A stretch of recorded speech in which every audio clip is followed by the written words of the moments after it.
Hola a todos, hoy es 13 de marzo, vamos a empezar con un nuevo reporte de la guerra en Ucrania. Antes de iniciar, agradecerle a William Gómez, muchísimas gracias por la donación. Recuerden a todas las personas interesadas en apoyar este trabajo, los links para las donaciones de forma internacional. PayPal es el mejor método tanto para ustedes como para mí, y en cuanto a las personas al interior de Colombia, Nequi sería la mejor opción. Gracias también a todos los que han donado para poder continuar con este proyecto. Por ejemplo, hoy tuve muchísimo trabajo y solo a las 5 de la tarde puedo empezar a grabar el reporte.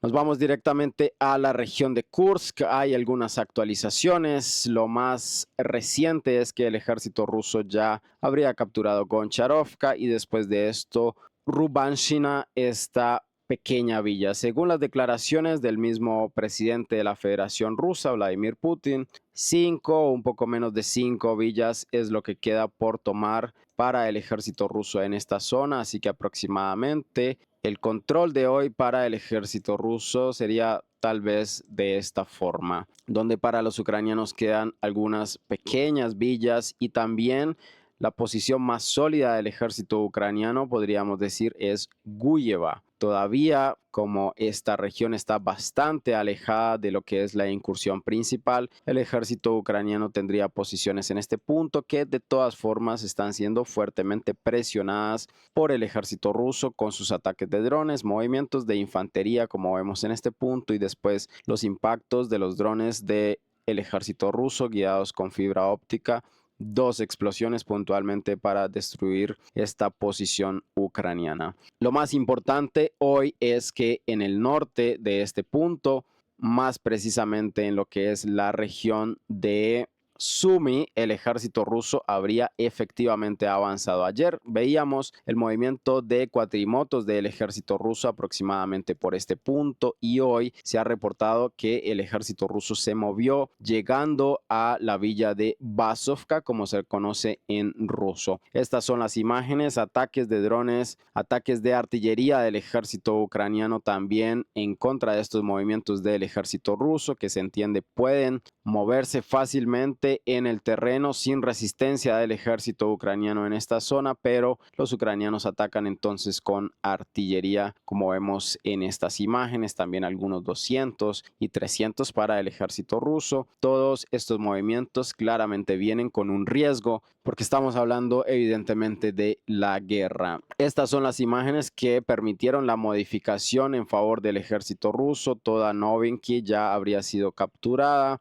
y ahora Basovka en el control del ejército ruso, lo que deja a los rusos muy cerca de la única vía de reabastecimiento que desde Yanukovka va hasta Sudzha. Estamos hablando de la autopista Yanukovka-Sudzha, que los rusos estarían a menos de 4 kilómetros, 3 kilómetros y medio aproximadamente sería la distancia para cortar físicamente la vía. De hecho, hoy Putin también se refirió a esto diciendo que está muy cerca los soldados rusos de cortar físicamente a todos los soldados ucranianos y que en ese sentido, ¿qué sucedería con el cese al fuego? Toda esta información la vamos a discutir al final del video. Por otro lado, continúa la presión de fuego del ejército ruso controlando completamente esta autopista, pero en este caso ya detrás de Yanukovka. Estas son las imágenes de movimientos del ejército ucraniano con sus vehículos blindados, vehículos ligeros que son impactados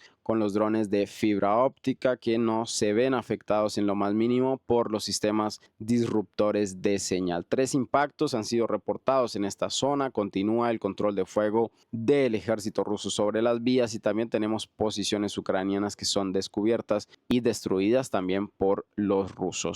Así que en la zona de Sudzha el ejército ruso ha avanzado un poco más. Sudzha ya está en el completo control del ejército ruso. Hoy principalmente se recibieron comunicados del Ministerio de Defensa, comunicados del Grupo Norte del ejército ruso y algunas cuantas geolocalizaciones. En este caso sería un vuelo de drones del ejército ruso por Sudzha, donde se revela la presencia de las fuerzas del ejército ruso con las banderas de las brigadas y de la Federación Rusa. Un poco más hacia el norte, aquí en Kasachia Lognia, también el ejército ruso tendría el control y lo puede demostrar con estas imágenes de sus soldados elevando las banderas a través de estas cúpulas en la iglesia, una zona completamente reconocible para la geolocalización. El ejército ruso demuestra su control. Lo más difícil para los ucranianos sería justamente este riesgo de que el ejército ruso cierre completamente físicamente la autopista Yanukovka-Sudya, dejando aislados a muchos soldados ucranianos que todavía permanecen en esta región.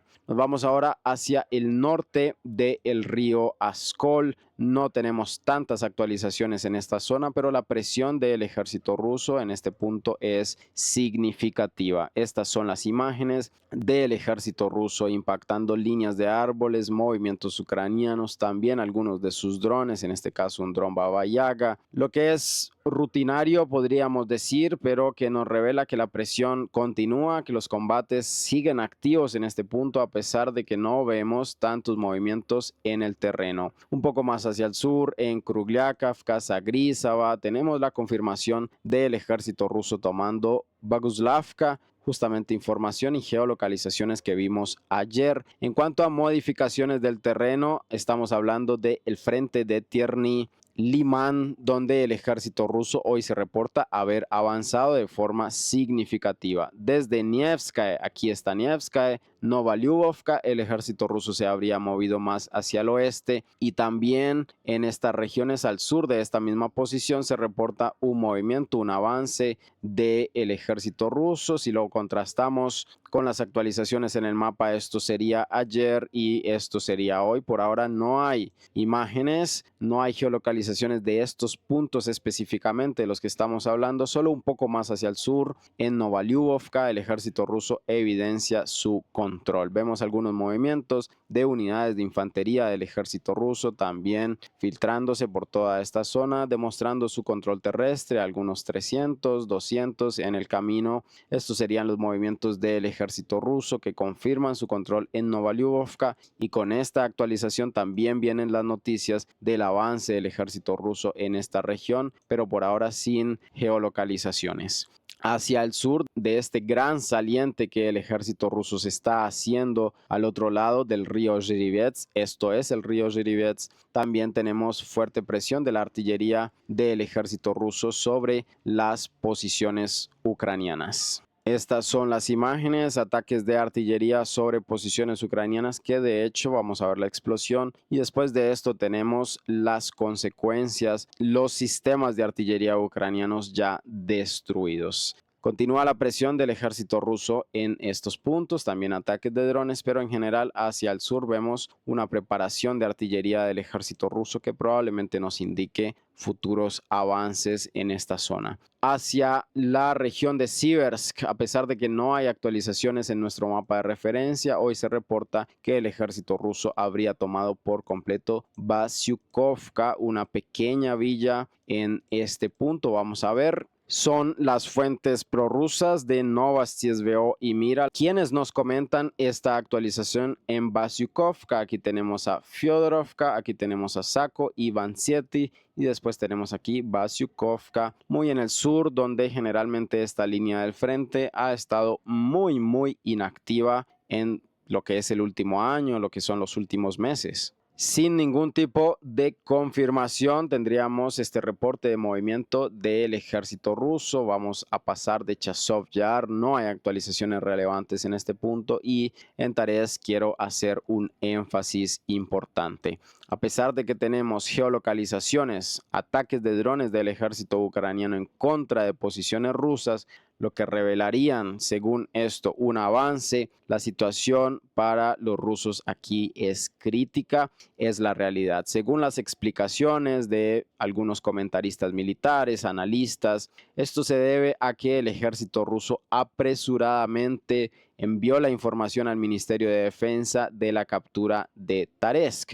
Se entiende que los rusos se habrían infiltrado con infantería porque usar vehículos aquí es una pesadilla. No es posible usar vehículos aquí de la cantidad de drones ucranianos que hay volando en esta zona. Así que los rusos decidieron tomar Taresk solo con los movimientos de infantería, y el reabastecimiento también lo hacen los soldados y la infantería del ejército ruso. Según esta información, según estos análisis, los rusos simplemente se filtraron por toda esta dirección. Digo simplemente, pero no fue nada simple, hubo combates evidentemente. Tomaron puntos estratégicos de Taresk y ante la presión del Ministerio de Defensa por resultados, ellos, después de haber tomado los puntos claves, pero no un control sólido de Taresk, ellos habrían declarado el completo control que no sería la realidad. Esta historia se puede ver un poco mejor retratada en lo que son las actualizaciones de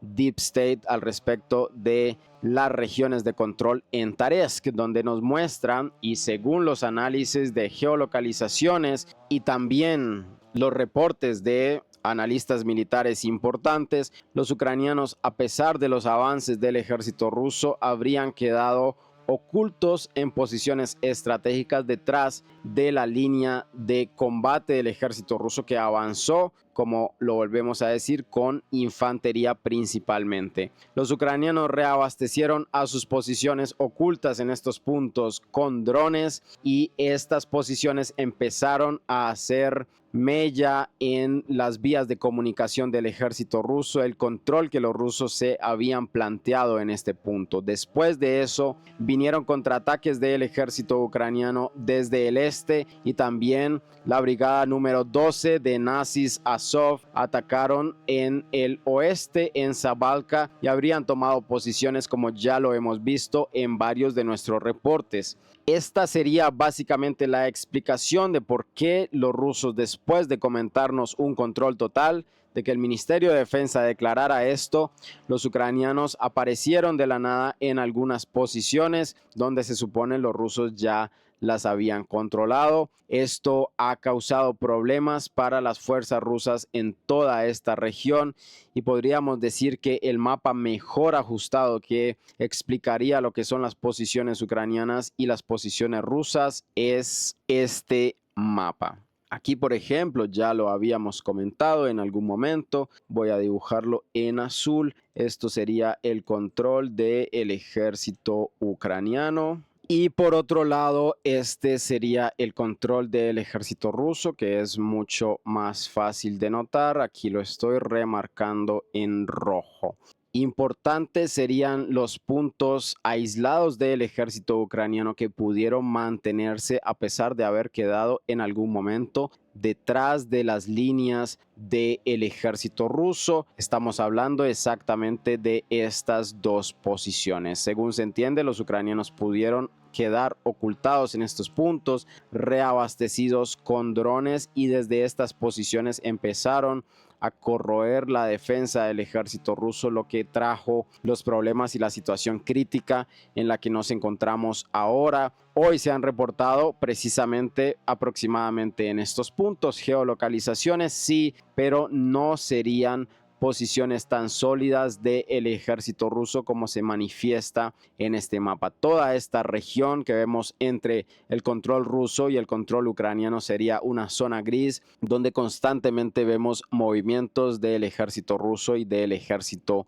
ucraniano. Esta sería la situación en general, y quiero también hacer algunos apuntes en este punto porque hay personas muy inconscientes, tal vez muy impulsivas, que no entienden mucho de lo que se está hablando y me dicen que por demostrar que el ejército ucraniano tiene posiciones en algunos puntos ha hecho contraataques, que entonces yo estoy afirmando desde este canal que los rusos están perdiendo la guerra y que los ucranianos están ganando. No tiene el más mínimo sentido. Hay que ser muy corto de mente para hacer este tipo de conclusiones, y sobre todo hay que ignorar por completo toda la historia historia de lo que ha sucedido y el avance significativo que ha tenido el ejército ruso en todas estas regiones, y esto principalmente nos pasa con Pakrovsk. ¿Cómo es posible que una persona que ve avances del ejército ucraniano en Shevchenka, porque hoy tenemos estos avances a pesar de que no estén aquí,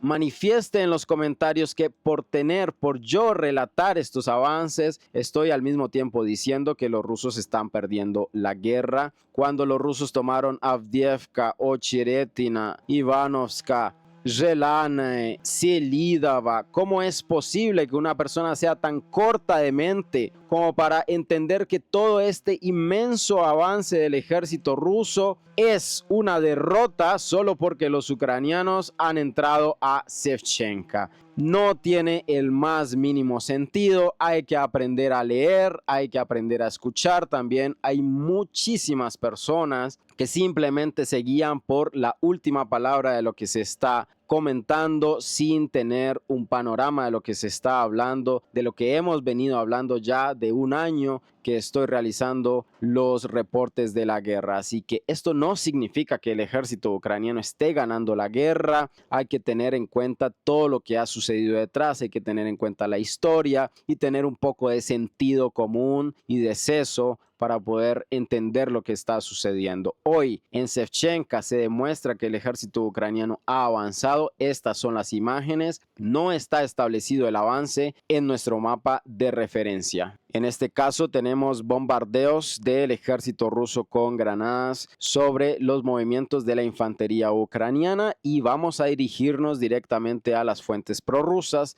Anatoly Radov, ferviente mapeador prorruso, él nos comenta que esta es la situación en Shevchenka, donde vimos la geolocalización es aproximadamente en este punto en el sur, y según el análisis que él hace de esta situación, los ucranianos estarían tratando de desarrollar una operación de encerramiento a las tropas rusas que están principalmente en la parte central de Shevchenka. Pero hay que aclarar que otras fuentes tienen una versión distinta de lo que estaría pasando aquí, y ellos nos declaran que el ejército ucraniano realmente ha tomado por completo Shevchenka. Esta es la actualización. Estamos hablando exactamente de las mismas imágenes, estamos hablando exactamente de la misma geolocalización, pero en este caso lo que nos manifiesta esta fuente es que todo Shevchenka habría quedado en el completo control del ejército ucraniano como parte de los contraataques. Recordemos,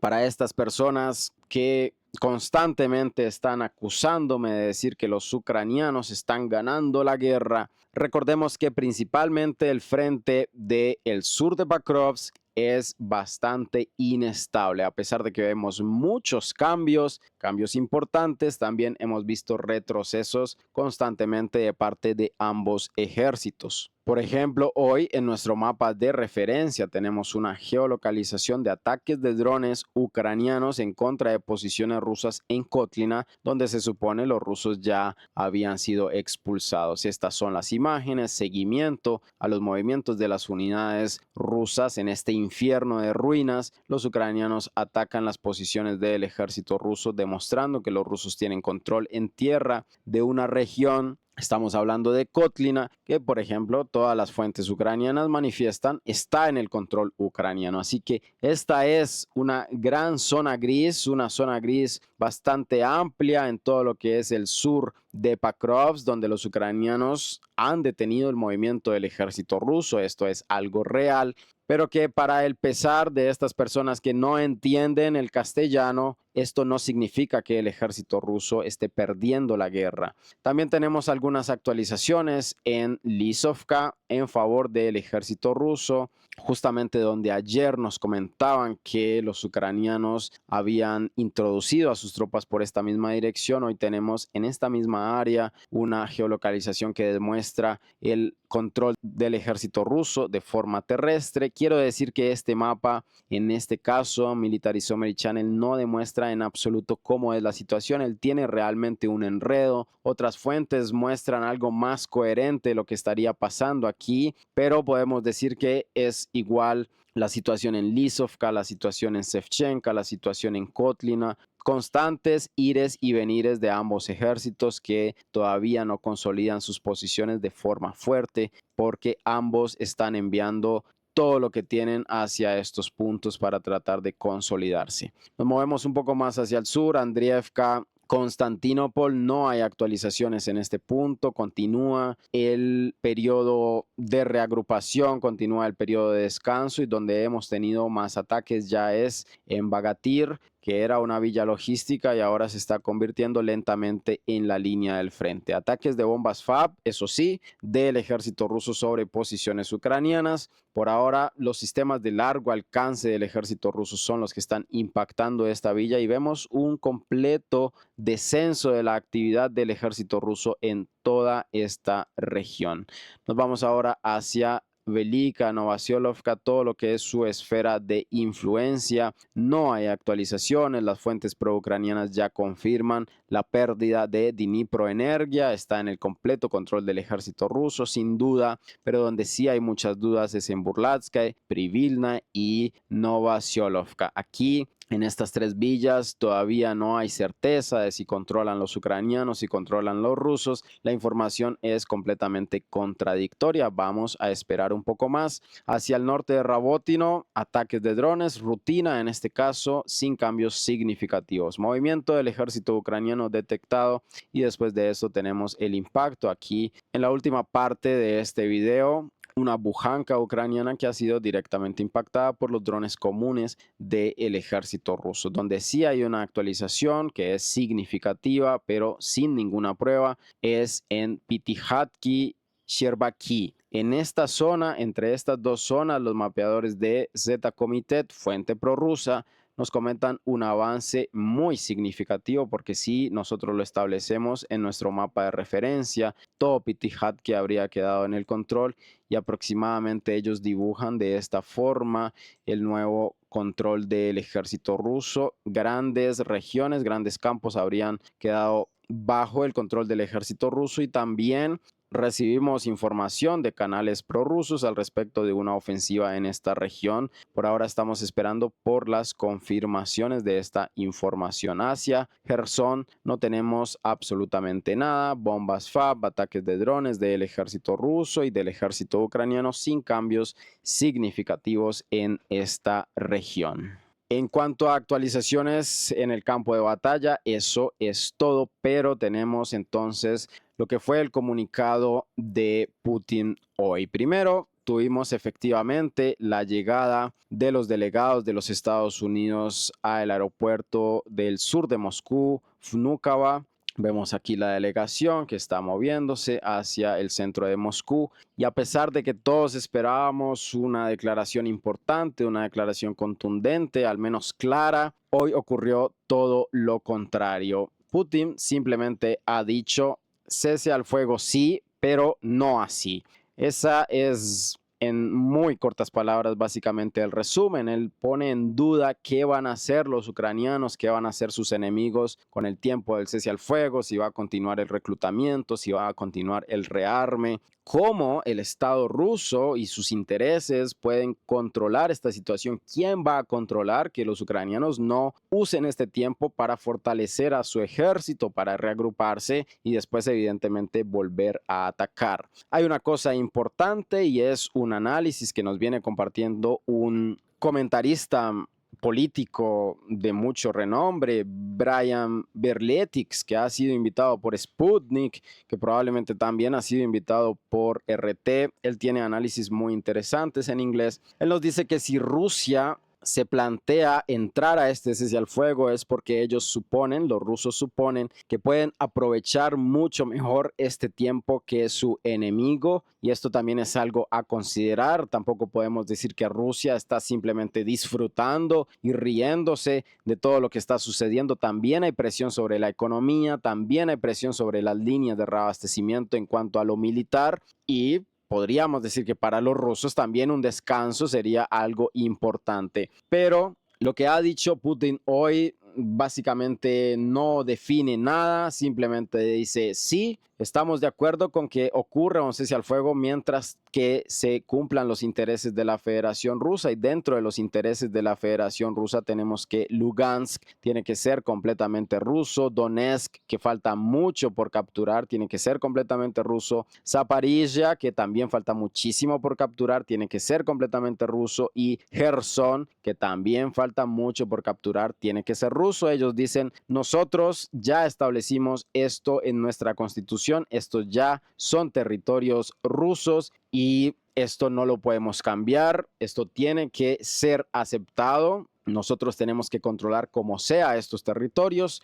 y con esto se refieren a intereses del Estado ruso que se cumplen en este posible acuerdo de paz y cese al fuego. Putin dice, sí, me interesa el cese al fuego solo si conduce a una paz verdadera, y una paz verdadera para los intereses del Estado ruso significa que Ucrania no tenga armas y tampoco tenga ejército, algo que es completamente contrario a todos los últimos movimientos de los Estados Unidos, principalmente de todas las naciones europeas y del mismo Zelensky, donde ellos dicen los cuerpos de paz, entre comillas, que son ejército de Francia, que son ejército de Inglaterra, que son posiblemente también ejército de los Estados Unidos, ¿por qué no? Tienen que estar dentro del territorio ucraniano. Los rusos dicen esto no es posible. Hoy también se ha reunido Vladimir Putin con Lukashenko, que es su principal aliado, un estado muy importante para todo lo que es el apoyo a Rusia, y que también es una puerta de intercambio entre Europa y Rusia, y en esto podríamos decir radica una de sus importancias, como en algún momento Ucrania fue la puerta de intercambio entre la URSS y los estados de la OTAN. Así que esta es la situación. Trump ha dicho que si Rusia se niega a este cese al fuego, que sabemos del contenido del cese al fuego, significa solamente detener el enfrentamiento en el mar y en el aire, donde Rusia evidentemente es superior. Trump dice, si Rusia no acepta este cese al fuego sería algo muy decepcionante, tenemos que entrar a presionarlos con muchas sanciones económicas y evidentemente también con apoyo militar en el terreno para el ejército ucraniano. En general, esta es la situación. Pensamos que iba a surgir un comunicado más claro, más contundente del Estado ruso al respecto de qué piensa, pero el Estado ruso simplemente ha vuelto a enviar el balón, ha vuelto a tirar la pelota al lado de los Estados Unidos y dice, cese al fuego así, pero no así, solo si se cumplen nuestras condiciones. Esto es lo más relevante que tenemos hoy. Probablemente esta semana vayan a surgir más reacciones al respecto, más detalles, más negociaciones. Esto sí va a suceder y vamos a continuar pendientes de esta situación. Eso es todo por hoy. Recuerden que pueden dejar un like en este video, pueden dejar un comentario, suscribirse al canal, que es muy importante y me ayudaría muchísimo. Considerar cualquier tipo de donación, como ya lo han hecho varios de los compañeros. Y hasta luego. Gracias por ver.